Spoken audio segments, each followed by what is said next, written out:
నమస్తే, welcome to I dream social spotlight with కవిత.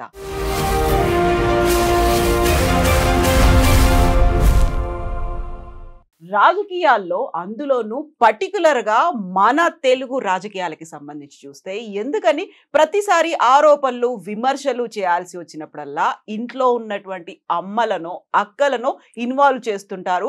ఆ భాష లేకుండా ఆరోపణలు విమర్శలు అనేవి ఎందుకు లేవు? దీంతో పాటుగా ఎదుటి వ్యక్తిని విమర్శించాలంటే చీర గాజులు మగతనం మీసాల గురించి ఎందుకు మాట్లాడుకోవాల్సినటువంటి పరిస్థితి ఏర్పడింది? భాష భావదారిద్ర్యం ఎందుకని ఇంకా కొనసాగుతోంది? మనతో పాటుగా ఉన్నారు ప్రియా చౌదరి గారు. ప్రియా మ్యామ్, నమస్కారం. ఎలా అనిపిస్తోంది ప్రస్తుతం ఉన్నటువంటి ఈ సిచ్యువేషన్ ని చూస్తుంటే? సిగ్గుతో తలదించుకుంటున్నాము అనేది కొన్ని దశాబ్దాలుగా అవుతూనే ఉంది, బట్ ఇంకా అదే కొనసాగుతోంది. అసలు గుర్తు పెట్టుకోవాల్సింది ఎవరు? ఎవరు వీటిని మర్చిపోతున్నారు? సిగ్గుతో ఎందుకు తలదించుకోవాలమ్మా? ఎందుకు తలదించుకోవాలి? వీడు ఒకటి తొడగొట్టాడు చూసావా, మీసం మెలేసాడు చూసావా, వాడికి ఆ మగతనాన్ని ఇచ్చింది ఒక ఆడది. మర్చిపోయాడా? ఆ గాజులు వేసుకున్న ఆడదే, ఆ బొట్టు పెట్టుకున్నటువంటి ఆడదే చనుబాలు ఇచ్చి వాడికి మాటలు నేర్పింది, వాడి ప్రాణం నిలబెట్టింది. అలాగే ఇంకొక గాజులు వేసుకున్నటువంటి ఆడదాన్ని చెయ్యి పట్టుకునే వాడి ఇంటికి తెచ్చుకుంటే వాడికి వంశాంకురం నిలబడింది. ఎందుకు సిగ్గుపడాలి మనము? వంచుకోవాలి మనము? వాళ్ళే క్యాంపెయినింగ్ చేస్తే ఎగ్జాక్ట్లీ. ఇంకొకటి, ఏ రాజకీయ నాయకుడికైనా ఏ దగుల్బాజీకైనా నేను చెప్తున్నాను, ఇంకొకసారి ఇలాంటి మాటలు మాట్లాడితే ఎవడైనా సరే ఆడాళ్ళు చెప్పు తీసుకొని కొట్టండి. ఎందుకని మాట్లాడుతున్నానంటే, ఎరా ఒక రాజకీయ నాయకుడు పోతే అదేంటి ఎలక్షన్స్ కో ఎవరుంటారమ్మా వీడి చుట్టూ? ఈ గాజులే, ఈ బొట్టే, ఈ పూలు పెట్టుకున్నటువంటి మహిళలు ఉంటేనే వాడికి నిండుగా ఉంటుంది, వాడికి ఓట్లు పడేది. వీడు వేసుకునే జోలె పట్టుకుని అడుక్కుంటాడు చూసావా, ఎలక్షన్ అనేటటువంటి జోలె పట్టుకుని అడుక్కుంటాడే, దాంట్లో వేసే బిచ్చం ఒక ఆడది కదిలితేనే, గుర్తుపెట్టుకోండి. గవర్నమెంట్ మారిందన్నా కూడా ఆడదానిలో మార్పు వస్తేనే, అలాగే ఎవడైనా ఓడిపోయాడంటే కూడా ఆడది విరక్తి అయితేనే, ఆడది తలుచుకుంటేనే అక్కడ రాజ్యాలు కూడా కూలిపోయినటువంటి చరిత్రలు మర్చిపోవద్దు. ఆడది అంత శక్తివంతమైనటువంటి ఆడదాన్ని పట్టుకొని పూలు పంపిస్తా, గాజులు పంపిస్తా, ఈ బొట్టు పంపిస్తా, ఇవి మాట్లాడతావా? నువ్వు మనిషివేనా? అంటే నిన్ను కన్న తల్లి నీకు కనీసం ఒక ఆడదాని యొక్క శక్తి గురించి నీకు చెప్పలేదా? ఆ విలువల గురించి నీకు నేర్పలేదా? నేర్చుకుని రాలేదా ఈ భూమి మీదకి? నిన్ను కన్నది ఒక ఆడదాన్ని మర్చిపోయినావా? అలాగే నువ్వు కట్టుకుని సంసారం చేసి రోజు సుఖపడుతున్నావే, బిడ్డల్ని కన్నావే, ఆడదని మర్చిపోయావా? నువ్వు ఎక్కడ లేదు ఆడది నీ జీవితంలో. ఆడది లేకపోతే ఎందుకన్నా పనికొస్తావా నువ్వు? మొగుడు చచ్చిపోయిన ఆడది శంషేరుగా బతుకుతుంది, పెళ్ళాం చచ్చిపోయిన మగాడిని బతకమని చెప్పమ్మా, బతుకుతాడేమో చూస్తా. అది ఒక ఎనర్జీ. ఎంత ఎనర్జీ అంటే ఇట్స్ ఆ ఫెమినైన్ ఎనర్జీ, లేకపోతే మాస్కులైన్ ఎనర్జీ అనేది చచ్చిపోతుంది. ఆ వాస్తవం ఈ వెధవలకి, ఈ దరిద్రులకి తెలుసో లేదో నాకు తెలీదు, తెలుసుకోవాలి. ఎందుకని తరతరాలుగా అవే మాటలు, నువ్వు మగాడివైతే నీలో మొగతనం ఉంటే అనే మాటలతో పాటుగా నేను చీరగాజులు పంపిస్తాను, ఇది కేవలం మగవాళ్ళు మాట్లాడుతున్నటువంటి మాటలు కాదు, ఆడవాళ్ళు కూడా మాట్లాడేటువంటి మాటలు. ఎలా చూడొచ్చు? అసలు మార్పు వచ్చిందా లేదా? మార్పు అనరమ్మ దీన్ని. ఏమంటారు అంటే పతనం అంటారు. ఆ ఆడవాళ్ళకు కూడా, మాట్లాడేటటువంటి ఆడవాళ్ళకు కూడా సిగ్గుందా? నువ్వు గాజులు వేసుకుని వచ్చి కూర్చునే మాట్లాడుతున్నావు, నువ్వు బొట్టు పెట్టుకుని వచ్చి కూర్చునే మాట్లాడుతున్నావు, నువ్వు పూలు పెట్టుకుని కూర్చొని నీ అందాన్ని నువ్వు రెట్టింపు చేసుకుంటున్నావు, నువ్వు చీర కట్టుకుంటేనే నీకు ఆ హుందాతనం, గౌరవం అనేది దొక్కుతుంది. ఇవన్నీ నీ దగ్గర పెట్టుకొని అవి ఒక పనికి మాలిన వాడికి ఇస్తానంటే నువ్వు సపోర్ట్ చేసేదాన్ని నిన్ను ఆడదనాలా, లేకపోతే ఇంకా ఏదైనా గ్రహం నుంచి ఊడిపడ్డావని చెప్పేసి అని మాట్లాడాలా? నిన్ను నువ్వు కించపరుచుకుంటూ దేనికన్నావు నువ్వు ఆ మాట? ఈ ఆడవాళ్ళందరూ ఈ మాట మాట్లాడిన వాడికి పైగా వాళ్ళు మాట్లాడుతూ ఉండేటటువంటి ఆడవాళ్ళందరికీ నేను ఒక్కటే ప్రశ్న నేను అడుగుతున్నాను, ఏ పదవుల కోసము, ఏ కుమ్మక్కుల కోసము, దేనికోసం ఇంతగా దిగజారిపోయి మాట్లాడుతున్నారు? ఇంకొక విషయము, ఆడవాళ్ళు మీరు మాత్రమేనా? ప్రపంచంలో 132 కోట్ల మందిలో ఎంతమంది ఆడవాళ్ళు ఉన్నారు?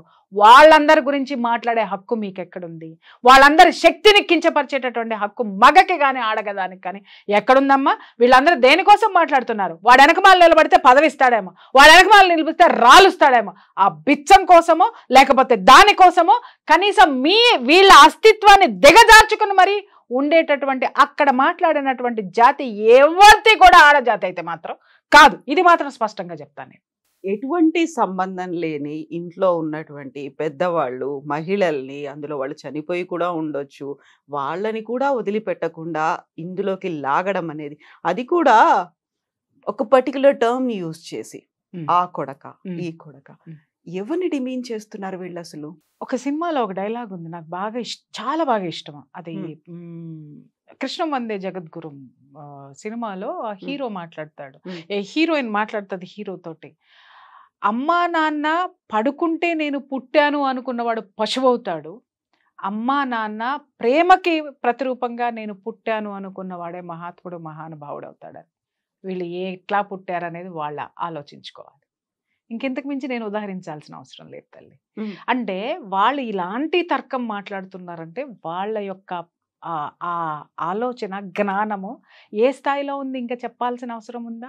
ఏ స్థితిలో వాళ్ళు ఏ కుటుంబం నుంచి పెరిగారు, ఏ విలువల మధ్య, విలువల లేనటువంటి కుటుంబం నుంచి వచ్చిన నేపథ్యం నుంచి వచ్చినటువంటి ఈ దగుల్బాజీలందరూ ఇవాళ మనకి నాయకులై కూర్చున్నారు.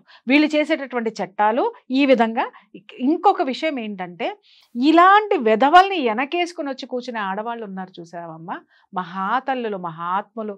మరి వీళ్ళు కూడా అదే తిట్లు పడుతూ ఆ తిట్లని పంచుకుంటూ ఆ తిట్లని ఎంజాయ్ చేస్తూ ఉన్నారు అనంటే మరి ఈ జాతిని తీసుకెళ్ళి మనం ఏ స్పేస్లో పెట్టాలి అనేది కూడా ఒకసారి మనం ఆలోచించాల్సినటువంటి అవసరం. తల్లులు ఎందుకు వస్తారమ్మా దీంట్లో? ఎందుకు వస్తారు? తిట్టేటటువంటి హక్కు నీకెక్కడుంది? ఒక తల్లిని నువ్వు అవమానించావు అనంటే, ఒక ఆడదాన్ని నువ్వు అవమానించావు అనంటే నేను ఒక్కటే ప్రశ్న వేస్తున్నాను, నేను అదే వూంబ్ నుంచి నువ్వు వచ్చావు, గుర్తుందా? ఇంకొకళ్ళు ఇంకా పచ్చి బూతులు తిడతా ఉంటారు, అట్లా చేస్తా ఇట్లా చేస్తా. ఆ వూంబ్ నుంచే, ఆ వజీనా నుంచే నువ్వు వచ్చావు. మర్చిపోయావా? గౌరవించాలి. ఒక పాట గుర్తుందమ్మా నీకు? మర్మస్థానం కాదది నీ జన్మస్థానం, మానవతకు మోక్షమిచ్చు పుణ్యక్షేత్రం అని మహానుభావుడు మన వేటూరి సుందరరామూర్తి గారు రాసిన అద్భుతమైనటువంటి వాక్యాలమ్మా అవి. ఎప్పుడు నేర్చుకోవాలి వీళ్ళు? మళ్ళీ బళ్ళో చేరాలి వీళ్ళందరూ. నేను చెప్తున్నాను, ఎన్టీ రామారావు గారు ఈ రాజకీయ నాయకులందరికీ స్కూల్ పెట్టాడు. ఆయన ఏం మాట్లాడాలి, ఎలా మాట్లాడాలి, ఏ శబ్దం పలకాలి, ఏ మాటలు పలకాలి, రాజకీయాన్ని ఎలా విమర్శించాలని ఆయన ప్రతి ఒక్కళ్ళకి పదం దగ్గర నుంచి మాట దగ్గర నుంచి ట్రైన్ చేసుకుని రాజకీయ నాయకుల్ని బయటికి పంపించినటువంటి చరిత్ర ఉన్నటువంటి రాజకీయ లీడర్లను మనం చూసామమ్మా. అలాగే ఇంకా చాలా మంది ఉన్నారు, మనం ఇట్లా చెప్పుకుంటూ పోతే. వీళ్ళలాగా భ్రష్టు పట్టి రోడ్డు మీదకి వచ్చారా?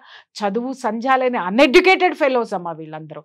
ఈ మాట మాట్లాడిన వాడు కానీ ఎడ్యుకేషన్ అంటే పుస్తకాలు చదువుకుని డిగ్రీలు తెచ్చుకునేవాడు కాదమ్మా, జ్ఞానం నేర్చుకున్నటువంటి వాడు, ఒక తల్లిని పూజించేటటువంటి వాడు, తల్లంటే విలువ లేనటువంటి వాడు. ఆ తల్లి వాడికి ఆ స్త్రీతత్వం యొక్క గొప్పతనం ఏ తల్లి అయితే చెప్పకుండా పెంచుతుందో అలాంటి వాడే ఈ మాట మాట్లాడేటటువంటి ధైర్యం అనేది చేస్తాడు. ఆ చరువు ఆ వాడిలో నుంచి వచ్చే మాటలు కూడా అలాగే ఉంటాయి. ఆడవాళ్ళకు కూడా నేను చెప్తున్నాను, మీ నాయకుడు ఇలాంటి మాటలు మాట్లాడుతున్నారంటే అతని కింద పని చేస్తే మీ పరిస్థితి ఏంటి? మీరు గౌరవంగా ఉన్నారని మాలాంటి వాళ్ళు ఎలా అనుకుంటారు? మీరు వాడిని వెనకేసుకొస్తున్నారు, వాడి కొమ్ము కాస్తున్నారు. ఇవాళ రాజకీయాలు ఎలా అయిపోయినాయి అంటే ఒక కులం, ఒక వర్గం, ఒక మతం, ఈ విధంగా అయిపోయి కూర్చుంటంతో ఇక్కడ విలువలు లేకుండా వలువలు వదిలేసి మరీ తిరుగుతూ ఉన్నారమ్మా. ఇక్కడ నేను చాలా వరకు కూడా నేను ఈ పొలిటికల్ అనలిజం కానీ పొలిటికల్ సబ్జెక్ట్ వదిలేసి దాదాపు 10 సంవత్సరాలు అయింది. నేను పోలేదు. కారణం ఏంటంటే ఎప్పుడైతే వ్యక్తిగతమైనటువంటి పదాలు ఈ రాజకీయ నాయకుల నోట్లో నుంచి వస్తున్నాయో, ఒకప్పుడు మేము ఇంటర్వ్యూలకు వెళ్ళామంటే వ్యవస్థాగతమైనటువంటి ప్రశ్నలు మాత్రమే అడిగేవాళ్ళం, రాజకీయ పరమైనటువంటి వాళ్ళు కుంభకోణాల గురించి అడిగేటటువంటి వాళ్ళం, అలాగే ఇష్యూస్ సమాజంలో జరిగేటటువంటి సిచ్యుయేషన్స్ మాట్లాడేవాళ్ళం. వాళ్ళు కూడా తదనుగుణంగానే సమాధానం చెప్పేవాళ్ళు. చదువుకున్న రాజకీయ నాయకులు, చదువుకోని రాజకీయ నాయకులు కూడా చాలా ఆ భాషని ఎంత అద్భుతంగా మాట్లాడేటటువంటి వాళ్ళు. వ్యవస్థ గురించి మాత్రమే ఉండేది, అక్కడ ఉన్నటువంటి వ్యవహారాల గురించి మాత్రమే ఉండాలి. కానీ ఎప్పుడైతే వ్యక్తిగతంగా దిగజారుడుతనమైనది స్టార్ట్ అయిందో ఆ నిమిషాన్ని నేను రాజకీయాలు వదిలేసా. ఆ నిమిషానే అసలు ఆ వెర్షన్ జోలికి నేను వెళ్ళటం మానేయడానికి కారణం ఏంటంటే ఇది అసలు మనం ఉండదగినటువంటి విషయం అయితే మాత్రం కాదు. ప్రక్షాళన దీన్ని చెయ్యాలి అనంటే ఎక్కడైనా సరే ఎత్తు ఎత్తు ఎత్తు పెట్టుకుంటూ వెళ్తే ఏమవుతుందమ్మా, కింద బేస్మెంట్ సరిగా లేనప్పుడు ఖచ్చితంగా కూలిపోతుంది. ఆ ఎత్తు పెరిగిన రోజునే ఇది కోల్తుంది అనుకోనే నేను బయటకు వచ్చేసాను. చాలా వరకు కూడా అసహ్యం వేస్తుంది, బాధ వేస్తుంది. ఇంకొకటి, రాజకీయ నాయకురాళ్ళు కూడా మైకుల ముందు కూర్చొని వాడితో ఏం తీసుకున్నావు, నీ మొగుడు అక్కడికి పోయినాడా, నీ మొగుడు ఎవడితో తిరుగుతున్నాడు, సిగ్గు లజ్జ జ్ఞానం ఏమన్నా ఉందమ్మా? నువ్వు ఒక మాతృమూర్తివి కాదా, నువ్వు ఒక భార్యవి కాదా, నువ్వు ఒక నాయకురాలివి కాదా, నువ్వు మాట్లాడే భాష ఏంటి? నీ పదవి కోసం నువ్వు ఎవడు ఎంతకి దిగజార్చేస్తే దిగజారిపోతావా నువ్వు? ఆ పదవుల్ని నెత్తి మీద పెట్టుకొని మీరు ఏం పీకుతున్నారు? ఇలాంటి దిగజారుడుతనంలో మీకు పదవులు వచ్చినాయి అంటే ఆ పదవుల్లో మీరుంటారు, మీరు వెళ్తారని మేము అనుకుంటామా? అవి ఉండవు. ఎంతకాలమని ఇట్లా ఒక సంస్కారం లేనటువంటి రాజకీయాల్లో సంస్కారం లేనటువంటి రాజకీయ నాయకుల కింద మోచేతి మురికి నీళ్లు తాగుతూ ఉంటారని ఈ ఆడజాతిని కూడా నేను అడుగుతున్నాను తల్లి ఈరోజు. ఎగ్జాక్ట్లీ. ఇప్పుడు ఓట్లేసినటువంటి ఓటర్లు ఇవన్నీ గుర్తుపెట్టుకుంటారా? ఓటేసే టైంకు మర్చిపోతారంట. మా లీడర్, మా ఎమ్మెల్యే, మా ఎంపీ ఇలా మాట్లాడాడు మహిళల గురించి. అప్పటిదాకా గుర్తుంటుందా? హిట్లర్ని అతని డిక్టేటర్షిప్ విపరీతంగా పెరిగిపోయిందని చెప్పేసి అని ఆ సభలో ఉన్న వాళ్ళందరూ, ఆయన మినిస్ట్రీలో ఉన్న వాళ్ళందరూ ఒక చర్చకి తీసుకొని వచ్చారు. చర్చకి తీసుకొని వచ్చి ఇట్లా బాగా ఎక్కువ అయిపోయినాయండి, జనం తిరగబడేటట్టు ఉన్నారు, ఇంకా దాన్ని మీరు ఎట్లా ఇది చేస్తారు, ఇప్పటికే చాలా ఇదైపోయింది అని అంటే జస్ట్ ఏ మినిట్ అని చెప్పేసి నా కోడ్ని పట్టుకురమ్మన్నాడంట. పట్టుకురమ్మంటే వాడు పట్టుకుని వచ్చిన తర్వాత మొత్తం దాన్ని ఈకలు పీకుతుంటే గిలా గిలా గిలా గిలా గిలా కొట్టుకుంటా అంటే మొత్తం పీకుతున్నాడు, లైవ్గా పీకుతున్నాడు. పీకి అక్కడ కూర్చోబెట్టినాడంట. కూర్చోబెట్టి ఇంత బియ్యపు గింజలు అది సోలిపోయే టైంకి ఆ నీళ్ళది పెట్టి నీళ్ళు ఇట్లా చిలకరించి ఒక గింజలు పడేసాడంట. పడేయంగానే అది టక్కుమని లేసి గవగవా గింజలు ఏరుకొని ఆ సగం పీకిన ఈ కూడా మర్చిపోయి వాడిని కృతజ్ఞతగా చూసి వెళ్ళిపోయిందంట. ఈ రోజు నడుస్తున్న చరిత్ర ఇది. ఆ పథకాలు అనేటటువంటి గింజలు ఏవైతే పారేస్తున్నారో, పన్నుల పేరు మీద ఇలాంటి బూతుల పేరుతోటి, డ్రగ్స్ తోటి, చెయ్యకూడనటువంటి వ్యాపారాలతోటి సమాజాన్ని, వ్యక్తుల్ని భ్రష్టు పట్టించేసి చివరికి వీళ్ళు పడేసే బిచ్చముంది చూసావా, ఉచిత పథకాలు. వాటిల్ని వేసుకొని అలాగే ఈకలు పీకించుకున్న కోడిలాగా ఈ జనము అదే బతుకుతున్నారు. ఈరోజు మనం ఇవాళ హిట్లర్ని గుర్తు చేసుకోవడానికి కారణం ఏంటంటే ఎంత బాగా చదివాడో చూడండి సైకాలజీ ఆయన. మామూలుగా కాదు. అతనిలో ఉన్నటువంటి ఆ జ్ఞానము, ఆ డిక్టేటర్షిప్ ఎంత స్థితికి తీసుకొని వెళ్ళింది అని అంటే జనం ఇది అని జనాన్ని చదివి జనం యొక్క బలహీనతతోటే డిక్టేటర్ అయ్యాడు. మనం ఇవాళ తయారు చేసేటటువంటి ఈ దగుల్బాజీ వ్యవహారాలు, దగుల్బాజీ భాషలో మాట్లాడేటటువంటి దగుల్బాజీ రాజకీయ నాయకులందరినీ ఎవరు? మనమే. మన బలహీనతే. మనం వాడు ఏం మాట్లాడినా కూడా ఇంట్లో కూర్చొని ఒక అమ్మాయి యూట్యూబ్ చూసుకుంటుంది. యూట్యూబ్ చూసినప్పుడు ఒక చిన్న వీడియో చేసి పెట్టుద్ది, ఒరే దగుల్బాజీ నువ్వు ఎందుకు మాట్లాడతావురా ఇలాంటి విషయాలన్నీ? నీకు సిగ్గు లేదా? నీకు అమ్మ లేదా? నీకు అక్క లేదా? నీకు కూతురు లేదా? నీ కూతుర్ని ఎవరైనా ఇలాగే మాట్లాడితే నువ్వు ఊరుకుంటా? నువ్వు మనిషివి కాదా? నీలో వ్యక్తిత్వం లేదా? నువ్వు మమ్మల్ని ఎందుకు ఈ విధంగా చేస్తున్నావు, ఎందుకు మాట్లాడుతున్నావు అని ఒక 100 వీడియోలు ఆడాలని పెట్టమని చెప్పండి, మాట్లాడతారేమో చూస్తా. ఖండించాల్సింది ఎవరు? పబ్లిక్ ఖండించాలి, జనం ఖండించాలి. జనంలో ఏమీ లేదు, జనం అన్నీ వదిలేసుకుని కూర్చున్నారు. సిగ్గు, శరం, మానం, మర్యాద అన్నీ పోయినాయి. ఎందుకు పోయినాయో కూడా చెప్తాను తల్లి. ఇవాళ విద్యా వైద్యం అనేటటువంటిది మన రక్తాలు పీల్చేస్తుంది. వాటికి ఈరోజు ప్లాస్టిక్ కార్డుల రూపంలో మనకు అప్పులన్నీ మన చుట్టూ నిండుకొని పోయి కూర్చుంటే పొద్దున్న లేచిన ఒక తండ్రి ఏ 1వ తారీఖు రాగానే ఇంటి రెంట్లు కట్టాలి, ప్లాస్టిక్ కార్డులు కట్టాలి. ఇవన్నీ ఎందుకు అప్పులైనాయి? ప్లాస్టిక్ కార్డులు ఎందుకు వచ్చి చేరినాయి? స్కూల్ ఫీజులు. నా జీతం ఎంత? 25,000. నేను అక్కడ నా కొడుకు కట్టాల్సింది సంవత్సరానికి 1,50,000. 25,000లో నేను ఎంత కట్టాలి? 10,000 నేను ఇంటి రెంట్కి కడితే దాంట్లో నుంచి మళ్ళీ 2 పిల్లలకి నేను ఫీజులు కట్టాలంటే నేను ఎంత కష్టపడాలి, ఎంత హార్డ్ వర్క్ చేయాలి? నా టాస్క్లు, నా టార్గెట్లు నేను రీచ్ అయితే తప్ప నా పిల్లలకి నేను ఫీజు కట్టలేను. ఫీజు కోసం దాచిపెట్టుకుంటా, కానీ ఈలోపు అనారోగ్యం వచ్చింది నా ఇంట్లో ఎవరికో, నాకో, ఎవరికో ఒకరికి.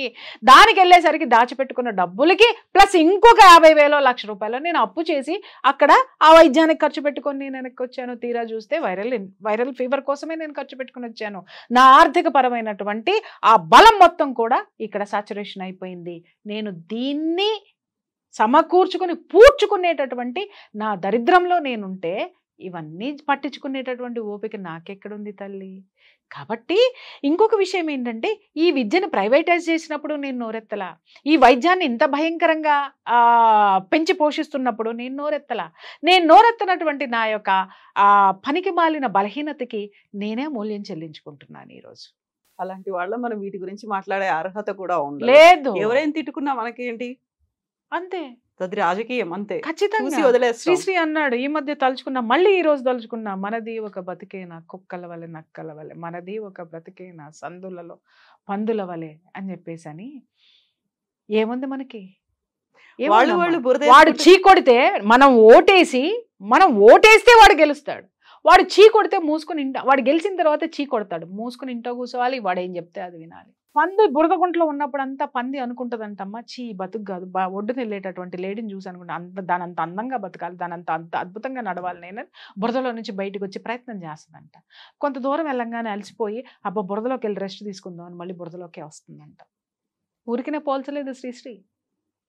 అంటే చీ కొట్టినా కూడా మళ్ళీ అక్కడికే వచ్చి చేరుతున్నాం, బ్రతకాలని బయటకు వచ్చినా కూడా మళ్ళీ అదే తత్వంలోకి ఆ బురదలోకి వెళ్ళిపోతున్నాం. అంటే నిరంతరము నిత్యము మనలో ఒక ఎన్లైట్మెంట్ అనేది ఒకటి ఉండాలి అమ్మ. ఎన్లైట్మెంట్ ఇచ్చేటటువంటిది ఏంటి అంటే విద్య, జ్ఞానం. ఆ జ్ఞానం ఎప్పుడైతే ప్రతి మనిషిలోకి వస్తుంది, ఇవాళ ప్రతి ఒక్కడు చదివే పుస్తకాల్లో ఏ స్కూల్లో నీకు మోరల్స్ నేర్పించేవాడు ఉన్నాడు, సోషల్ వాల్యూస్ ఎవరికి తెలుసు, సోషల్ రెస్పెక్ట్ ఇవ్వడం ఎవరికి తెలుసు, పేరెంట్స్కి రెస్పెక్ట్ ఇవ్వాలని ఎవరికి తెలుసు. ఇవాళ ఏ పిల్లనైనా సరే సెకండ్ క్లాస్ పిల్ల దగ్గర నుంచి 30 ఏళ్ళు వచ్చిన వాళ్ళని ఏ ఆడపిల్లని కదిలించి ఏ మగపిల్లాన్ని కదిలించు.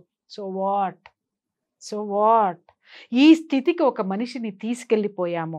ఎవరం? రాజకీయ నాయకులు కాదు, ఎవరు?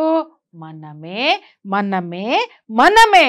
కాబట్టి ఆ కొడుకులు తిట్లన్నీ మన ఇంట్లో ఆడవాళ్ళవే. వాళ్ళు మాట్లాడుకునే గాజులు చీర పూలు ఇవన్నీ ఆ అమ్మలక్కలు ఆ శమ్మచక్కలు కూడా కూర్చుని మాట్లాడి ఆడకి పంపించాలి ఈడికి పంపించాలని ఆవేశంగా మాట్లాడుతుందే మనమే. మన ప్రతిరూపాలే అవన్నీ కూడా తల్లి. చూసుకోవాలి. It's a mirror. ఈరోజు మనం చూస్తున్నది ఒక అద్దం. ఆ అద్దంలో మనల్ని మనం ఎంత అసహ్యంగా కనిపిస్తున్నామో చూడండి. మన ప్రతిబింబం అది. అక్కడ ఒక రాజకీయ నాయకుడు యాటిట్యూడ్ మన ప్రతిబింబమే, మన చేతగానితనమే. ఒక ఆడవాళ్ళు అక్కడ కూర్చొని మన స్త్రీతత్వాన్ని అపహరిస్తూ వాళ్ళ విలువ వాళ్ళకి తెలియకుండా దిగజారుడు తనంతో మాట్లాడుతున్నారంటే అది మనమే, మన యొక్క అస్తిత్వమే. ఆ దరిద్రమైనటువంటి స్థితిలో మనం ఉండాలి. ఉన్నామనేటటువంటిది తెలుసుకోవాలి. పేరెంట్స్ అవేకంతో ఉండాలి. కనీసం వచ్చే తరాన్నైనా ముందు తరాన్నైనా ఒక ఎడ్యుకేషన్ అనేది మనం ఇవ్వాల్సినటువంటి అవసరం. ఏ ఎడ్యుకేషన్? వాల్యూస్ ఎడ్యుకేషన్ ఇచ్చి తీరాలి. ఇవ్వాలి అంటే ప్రతి తల్లి ఒక జిజియాబాయి కావాలి, ప్రతి తల్లి కూడా ఒక కౌశల్య కావాలి, ప్రతి తల్లి కూడా ఒక మాతృమూర్తిలో ఉన్నటువంటి ఒక భరతమాత. ఈ ఈ యొక్క సువిశాలమైనటువంటి ఈ భారతదేశంలో ఎంత గొప్ప స్థితి, ఎంత కర్మ సిద్ధాంతం ఉందో చెప్పగలిగేటటువంటి జ్ఞానం ఒక తల్లి నేర్చుకుంటే ఇలాంటి వాడు పుట్టడు, పుట్టిన మాట్లాడదు. ఎగ్జాక్ట్లీ. ఇప్పుడు మీరు చెప్పిన ఎగ్జాంపుల్ శ్రీశ్రీ కవితలోది బురద దానంతట అది కొట్టుకుంటుందేమో, కానీ ఇక్కడ ఈ ఇద్దరు కొట్టుకొని జనాల మీద కొడుతున్నారు, ఓటర్ల మీద కొడుతున్నారు, సమాజం మీద కొడుతున్నారు. అది ఎప్పుడు రియలైజ్ అవుతారు అనేది మనమే కడుక్కోవాలి. అదే చెప్తున్నా, వాళ్ళు వేసిపోతారు. జ్ఞానంతో కడుక్కోండి. సిగ్గు, లజ్జ, మాన, అవమానం చంపేసుకున్నారు కదా, దయచేసి వాటిని బయటికి తీయండి, దయచేసి తీయండి. ఎందుకు అనంటే కేవలం ఒక్కడు ఓటేసే వాళ్ళు ఎన్ని లక్షల మంది, ఒక్కడు ఇన్ని లక్షల మందిని కంట్రోల్ చేయట్లా. ఇన్ని లక్షల మంది చేతగానితనం అనేటటువంటి ఎనర్జీ వీడికిచ్చి వీడిని గొప్పవాడిని చేశారు. ఎవరు బలవంతులు ఇప్పుడు అది తెలుసుకుంటే చాలు. So true. ఇవన్నీ గుర్తుపెట్టుకుంటారా? 4.5 ఏళ్ల తర్వాత వచ్చే ఎలక్షన్స్ లో మళ్ళీ వీళ్ళే అభ్యర్థులు ఉంటారు, వాళ్ళకే ఓటేయక తప్పని పరిస్థితిని అక్కడ మళ్ళీ క్రియేట్ చేస్తారు. ఎవరు గుర్తుపెట్టుకుంటారు, ఎవరు ఆలోచిస్తారు, మళ్ళీ ఎదురు చూడాల్సిందే. Thank you so much. Thank you.